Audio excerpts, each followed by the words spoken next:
Gloire à Dieu, que le Seigneur vous bénisse et que notre Dieu soit glorifié. Frères et sœurs, nous sommes à notre étude biblique. Aujourd'hui, c'est mardi, comme vous l'avez constaté, depuis dimanche à situation particulière, moment aussi spécial. Nous prions le Seigneur. Seigneur notre Dieu, notre Père, nous voulons te rendre grâce, te bénir. Te dire combien de fois nous sommes reconnaissants. Nous voulons te confier nos cœurs. Nous voulons te confier notre nation. Te confier nos frères et sœurs dans la foi qui nous suivent. Nous voulons que, Seigneur, tu prennes la première place et que tu nous communiques, Seigneur notre Dieu, ta parole, ta pensée, ta volonté à toi. Que je diminue, Seigneur, et que toi seul sois élevé. Parle à nos cœurs, enseigne-nous à mieux te connaître et à mieux te servir dans ces temps d'incertitude. La gloire est à toi au nom de Jésus. Amen. Soyez tous bénis, vous tous qui nous suivez à cette heure précise. Vous savez, nous savons que, vous savez tous avec moi, que nous sommes à un moment très spécial. Nous sommes dans l'obligation de partager ces moments intenses de prière et d'enseignement avec vous avant d'entrer. Prenons nos Bibles en Psaume 46. Psaume 46, le verset 1 jusqu'au verset 8. Nous lisons la parole de Dieu. Au chef des chantres des fils de Corée sur Alamoth cantique. Dieu est pour nous un refuge et un appui, un secours qui ne manque jamais dans la détresse. C'est pourquoi nous sommes sans crainte quand la terre est bouleversée et que les montagnes chancellent au cœur des mers, quand les flots de la mer mugissent, écument, se soulèvent jusqu'à faire trembler les montagnes. Il est un fleuve dont le courant réjouisse la cité de Dieu, le sanctuaire des demeures du Très-Haut. Dieu est au milieu d'elle. Elle n'est point ébranlée. Dieu la secoue dès l'aube du matin. Des nations s'agitent, des royaumes s'ébranlent. Il fait entendre sa voix. La terre se fond d'épouvante. L'Éternel des armées est avec nous. Le Dieu de Jacob est pour nous une haute retraite. Amen. Voilà ce que déclare la parole de Dieu, frères et sœurs. La Bible dit ici, Dieu est pour nous un refuge. C'est ce que le psalmiste déclare.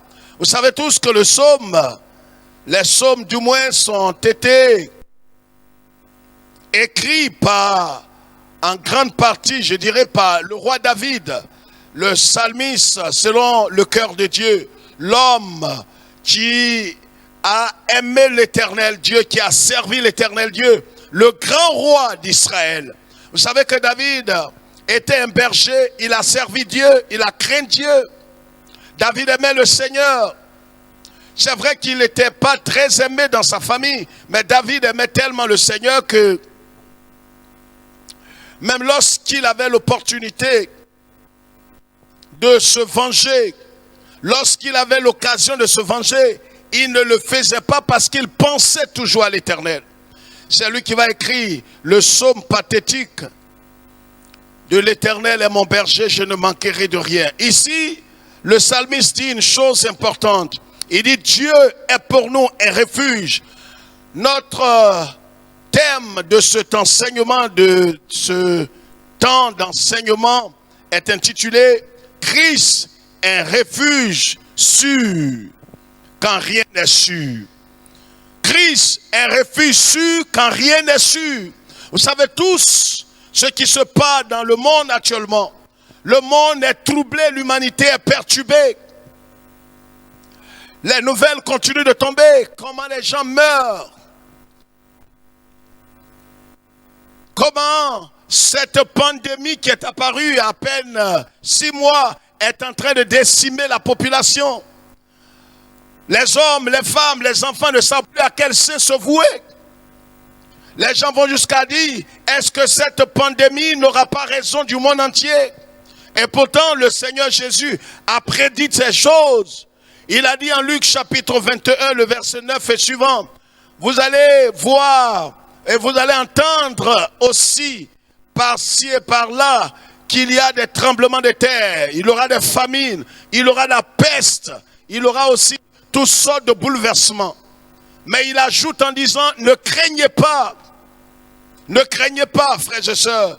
C'est pourquoi, voyez, ce soir encore, malgré tout ce qui a été dit, nous sommes là, les yeux focalisés sur Jésus.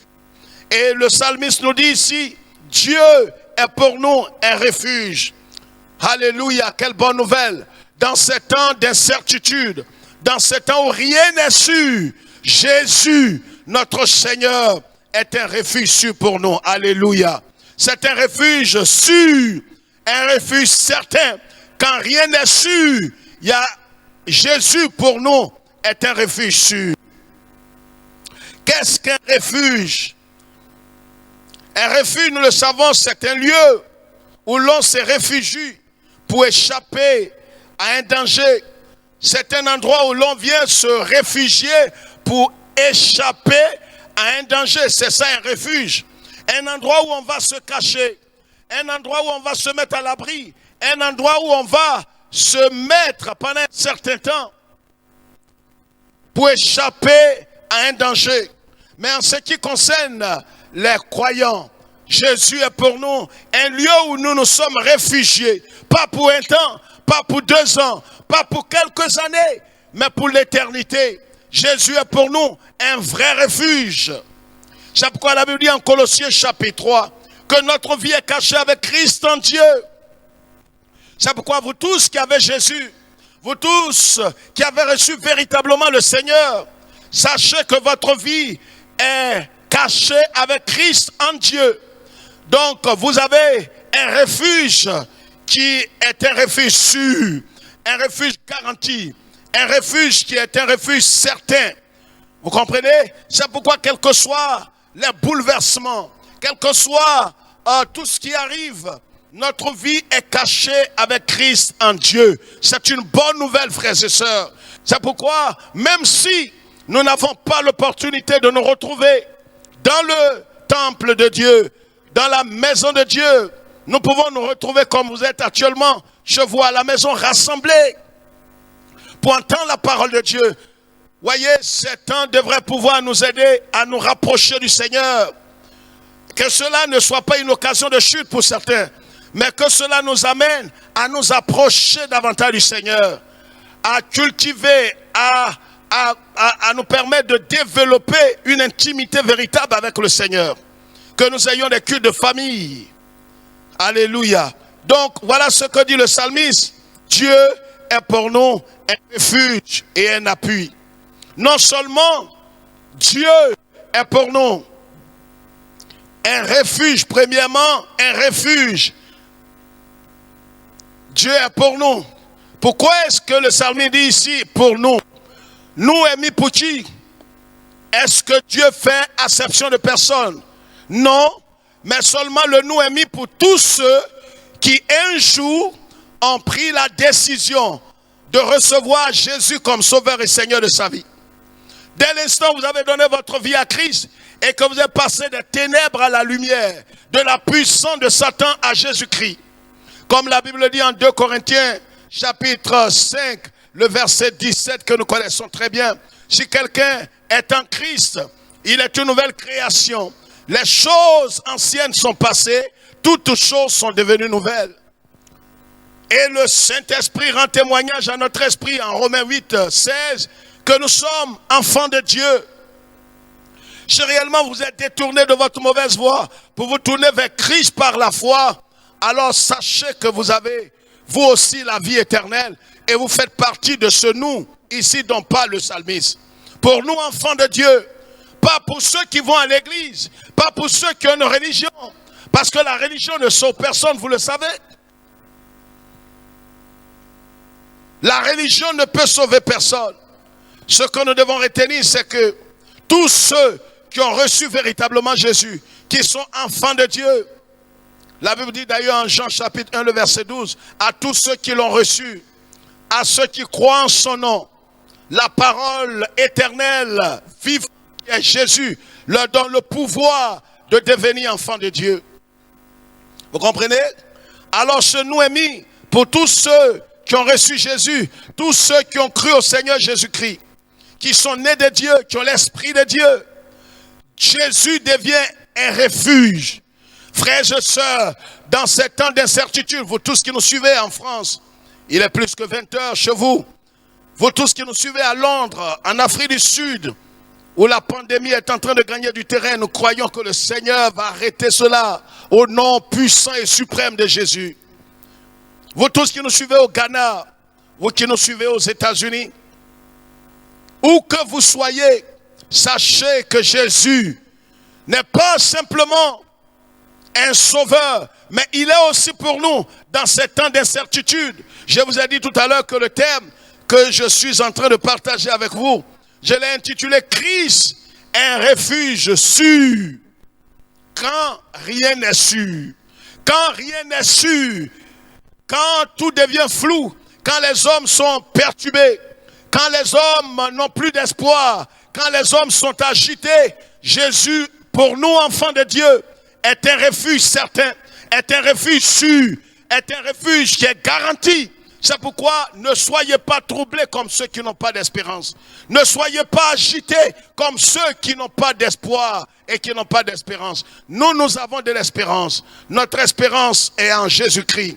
C'est lui notre véritable refuge. C'est en lui que nous sommes cachés. Notre âme est cachée en Jésus. Notre vie est cachée en Jésus. C'est vrai que nous respectons les consignes sanitaires qui ont été données. Nous nous lavons les mains.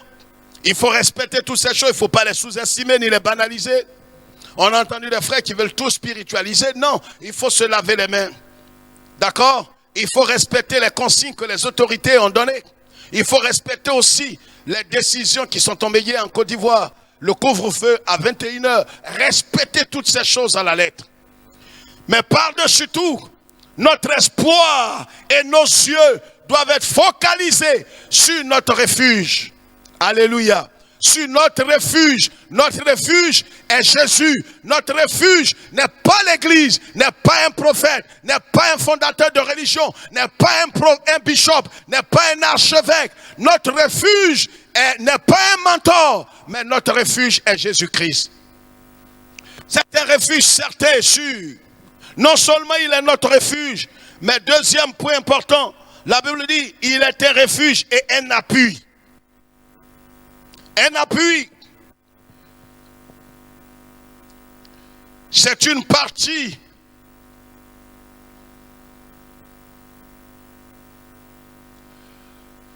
qui peut nous servir dans les temps difficiles.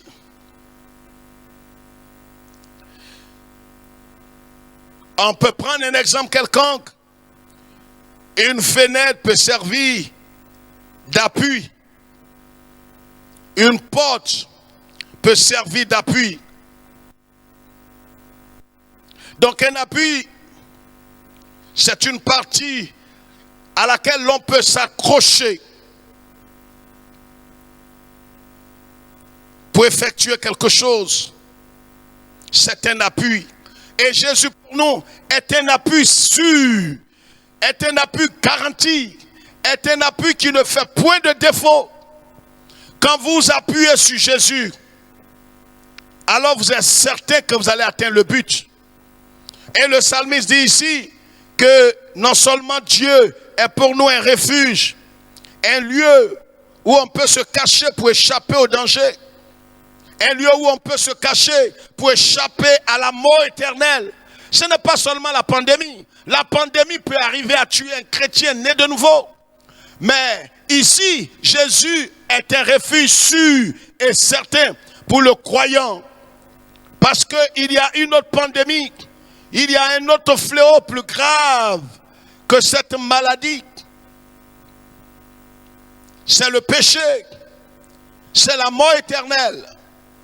Il y a un danger qui guette l'humanité tout entière, c'est le péché. Qu'est-ce qui déclenche pas mal de choses aujourd'hui qui semble être un jugement sur plusieurs nations? C'est le péché. La Bible dit en Ésaïe 59 que la main de Dieu n'est pas courte, son oreille n'est pas dure. Mais ce qui nous empêche véritablement d'entendre la voix de Dieu et de voir le secours de Dieu, ce sont nos péchés. Le péché est plus grave que la pandémie. Le péché, pourquoi? Parce que la pandémie peut tuer votre corps et ne pas avoir d'impact sur votre âme. Quand le péché peut vous séparer de Dieu éternellement, le péché peut vous conduire en enfer. C'est pourquoi Jésus, non seulement pour nous, est un refuge sûr pour ce qui est des pandémies. Cela ne veut pas dire que la pandémie ou cette maladie infectieuse ne peut pas attaquer un chrétien. C'est pourquoi nous conseillons et nous appuyons toutes les décisions et les consignes que les autorités donnent. Nous devons respecter ces choses. Même si la maladie arrivait à tuer un chrétien, sa vie est cachée avec Christ en Dieu. Alléluia. Donc non seulement Christ est un refuge, c'est un appui, mais le psalmiste va plus loin pour dire un secours qui ne manque jamais dans la détresse. Alléluia. Un secours qui ne manque jamais dans la détresse. Le secours, c'est ce qui sert à une personne, sert à quelqu'un de sortir d'une situation difficile, c'est un secours. Ce qui peut permettre à une personne de sortir d'une situation difficile, ce n'est rien d'autre qu'un secours. Et la Bible dit ici que le secours qui ne manque jamais dans la détresse, ce ne sont pas les anges, ce ne sont pas les apôtres, ce n'est pas la Vierge Marie. Le secours qui ne manque jamais, ce n'est pas le mentor, ce n'est pas le prophète. Même si vous avez semé dans la vie de cet homme, même si vous avez fait du bien à ces hommes, à ces canaux, mais ce ne sont pas eux. Vous comprenez ce que je dis? Eux, ils n'ont pas la capacité. Ils peuvent vous secourir peut-être pour un temps, mais ils ne peuvent pas vous secourir tout le temps. Et dans certains cas, ici, le secours qui ne manque jamais dans la détresse, c'est encore notre Seigneur. Alléluia. Le secours qui ne manque jamais. C'est pourquoi, voyez, où que vous soyez à cette heure précise, ayons les yeux tous focalisés sur le Seigneur Jésus-Christ. Voyez, le message de l'évangile est christique. C'est centré sur Christ et Christ seul. Pas sur un homme, pas sur un pasteur, pas sur une église, mais sur Jésus-Christ. C'est pourquoi il est notre appui, il est notre refuge et il est notre secours qui ne manque jamais dans la détresse. C'est pourquoi, quelle que soit la situation dans laquelle vous vous trouvez, ayez les yeux sur Jésus. Ne vous laissez pas troubler, ne vous laissez pas perturber, ne vous laissez pas effrayer par l'ennemi qui veut certainement vous distraire. Mais soyez sans crainte. Soyez sans crainte. Et pour être sans crainte, il faudrait que vous regardiez à Jésus. Vous comprenez? Il faut que nous regardions tous à Jésus-Christ. Le verset 3 nous dit une chose importante. C'est pourquoi nous sommes sans crainte. Alléluia. Quand la terre est bouleversée et que les montagnes chancellent au cœur des mers, nous sommes sans crainte. Quelle bonne nouvelle qui vient à temps nommé. Quand l'éternel Dieu, quand le Seigneur Jésus-Christ devient un refuge pour nous. Voyez, certains ont vu l'église évangélique comme leur refuge. Certains voient les dénominations comme leur refuge. Certains ont pris le baptême comme leur refuge. Certains ont pris des pasteurs, des prophètes comme leur refuge. Mais nous, notre refuge n'est pas un homme. Notre refuge n'est pas une religion. Notre refuge est le Seigneur Jésus-Christ. Non seulement il est notre refuge, mais il est notre appui. Non seulement notre appui, mais notre secours. Le secours qui ne manque jamais dans la détresse. Alléluia, alléluia, alléluia. Et il continue en disant, c'est pourquoi nous sommes sans crainte. Frères et sœurs, si réellement le Seigneur Jésus-Christ est notre refuge, nous sommes sans crainte. Pas parce que nous ne sommes pas intelligents, pas parce que nous ne sommes pas des êtres humains, nous sommes des êtres humains. Nous avons aussi le sang qui coule dans nos veines, mais nous sommes sans crainte. Pourquoi? Parce que notre Rédempteur, rien ne lui échappe. Alléluia. Rien n'échappe à Jésus. Rien n'échappe à notre Dieu. Job a dit, il se lèvera le dernier, notre Rédempteur. Le Seigneur mettra fin à cette pandémie. Nous en sommes convaincus. Alléluia. C'est pourquoi, voyez ce que nous devons faire. C'est de lancer des chaînes de prière et de jeûne dans toutes les nations. Des temps d'intercession, des temps de prière, des temps d'invocation. Ce n'est pas le temps d'être distrait. Ce n'est pas le temps de l'escroquerie. C'est pourquoi nous lançons un appel aux vendeurs d'illusions. On voit pas mal de messages sur la toile, pas mal de messages sur les réseaux sociaux. Apportez les dîmes et les offrandes, rien contre cela. Mais, voyez, n'allez pas dans cet élan des vendeurs d'illusions. C'est vrai que par moments, vous avez escroqué, volé, dépouillé les gens. Mais vous savez, nous vivons une situation critique. Nous vivons une situation critique. En 1720, si vous fouillez dans les livres d'histoire, il y a eu une pandémie qui a décimé des millions de personnes. En 1820 également, 100 ans après, il y a eu aussi une autre pandémie. En 1920, il y a eu une autre pandémie qu'on a appelée la grippe qui a tué plus de 100 millions de personnes. Et un siècle après, jour pour jour, en 2020, un siècle après la grippe, une autre pandémie. Est-ce un hasard? Absolument pas. Le Seigneur Jésus a prédit toutes ces choses. L'humanité est menacée. Les choses ne vont pas s'arranger. Les choses iront de mal en pire pour ce qui est des événements à venir. C'est pourquoi, voyez, nous devons nous rapprocher davantage du Seigneur. Ce n'est pas le temps d'escroquer. Ce n'est pas le temps d'enseigner des doctrines de démons. Ce n'est pas le temps d'aller ça et là et perturber. Nous devons nous accrocher au Seigneur. Ce n'est pas le temps d'être distrait. Ce n'est pas le temps de se laisser emporter par les orgies, l'immoralité. Parce que nous sommes confinés à la maison, alors nous allons sur des sites immoraux. Non, c'est le temps de méditer la parole de Dieu, de nous approcher du Seigneur et de permettre au Seigneur de circoncire notre cœur.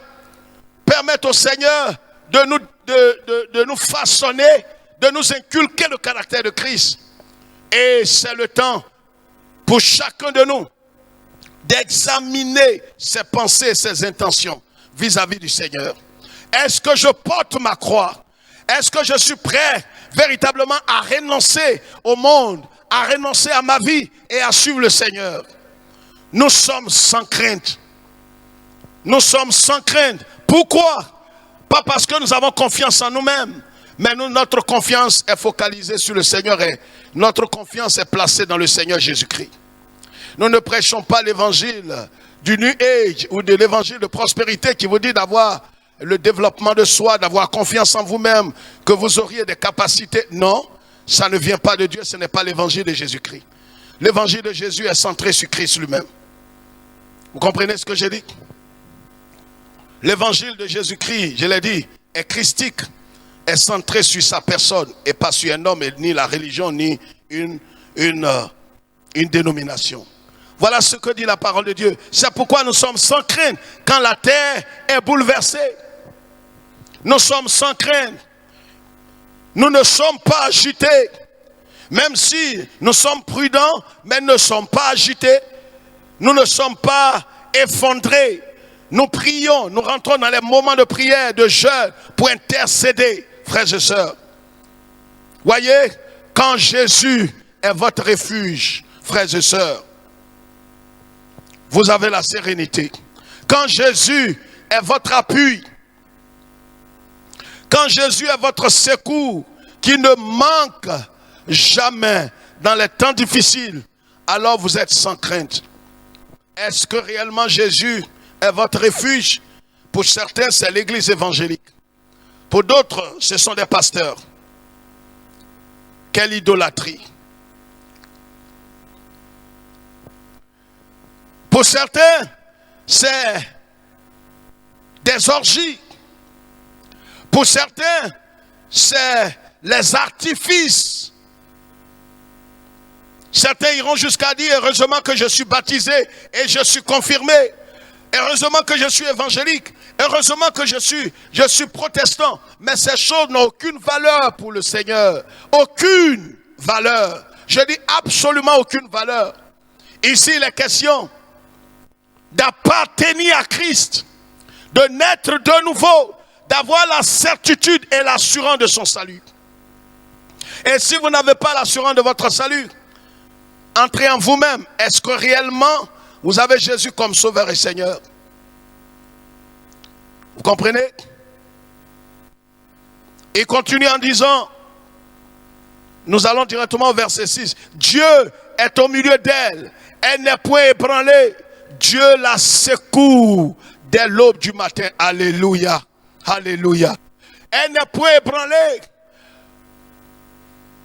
Tous ceux qui ont placé leur confiance en Jésus-Christ ne sont pas ébranlés. Ne sont pas ébranlés, ne sont pas bouleversés et ne désespèrent pas. C'est pourquoi ne désespérez pas. Ce que vous devez faire, ce que chacun de nous devrait faire, c'est de s'approcher du Seigneur.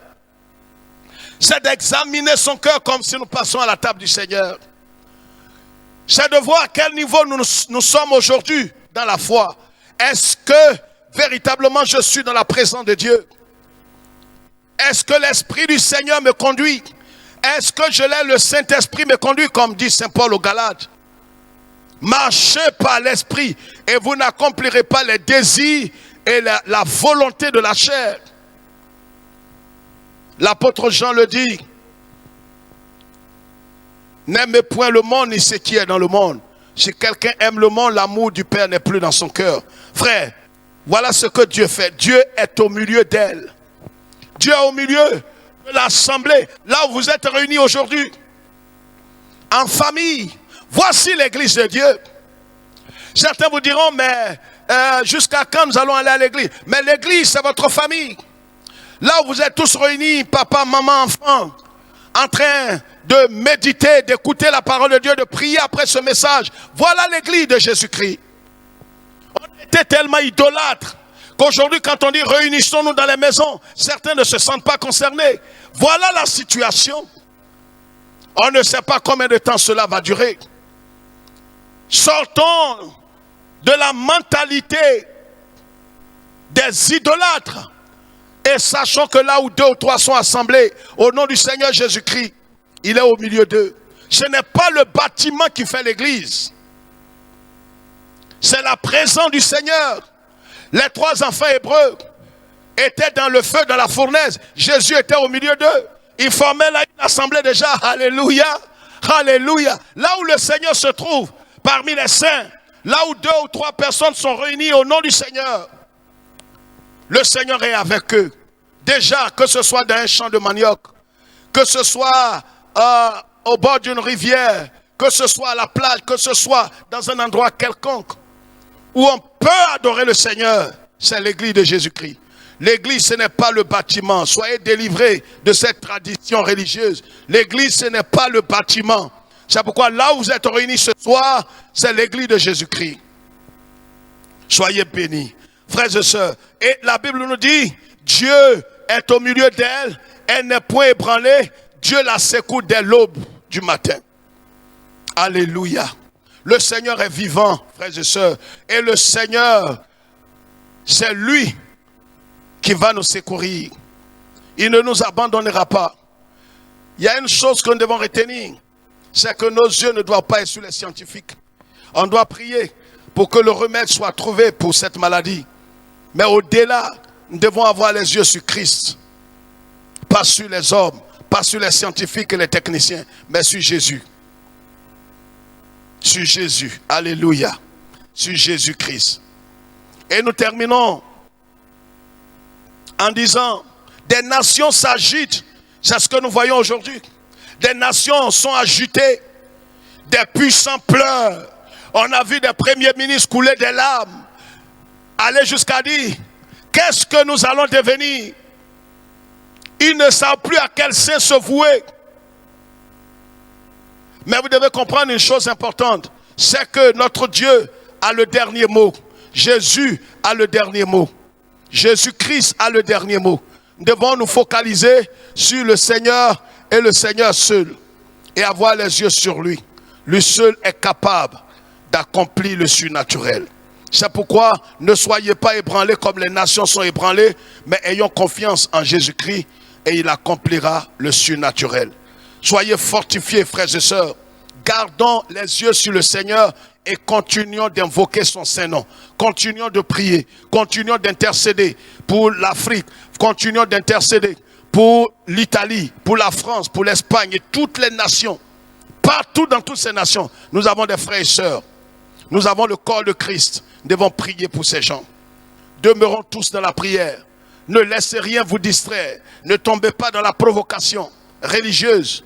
Ne tombez pas dans le fanatisme. Mais restez connectés à Jésus-Christ. Frère, si Jésus est notre refuge, si Jésus est notre appui, si Jésus est notre secours, qui ne manque jamais dans les temps difficiles, alors le Seigneur nous gardera dans ces temps troubles. C'est pourquoi retenez, frères et sœurs, comme nous l'avons dit, Christ est un refuge sûr quand rien n'est sûr. Gardons tous la foi. Gardons tous la foi. Respectons ces consignes qui ont été données dans ces temps critiques. Et demeurons dans la prière. Ne laissez rien vous distraire. Notre Seigneur est à la porte. Demeurons dans la méditation de la parole. Demeurons dans la prière et dans la méditation de la parole de Dieu. Que le Seigneur, notre Dieu, nous bénisse. Que Dieu nous garde. Et que le Seigneur nous fortifie. Nous allons prier le Seigneur. Nous allons prier le Seigneur. Même dans votre famille, là, nous allons prier le Seigneur. Notre Dieu, notre Père, nous voulons te bénir. La Bible déclare que là où 2 ou 3 sont assemblés en ton nom, tu es présent. Et dans toutes ces familles, partout dans le monde, tu es au milieu de ce peuple. Et nous avons compris que, Seigneur, tu es notre refuge. Nous avons non seulement compris que tu es notre refuge, mais tu es aussi notre appui. Tu es celui sur qui nous pouvons nous appuyer.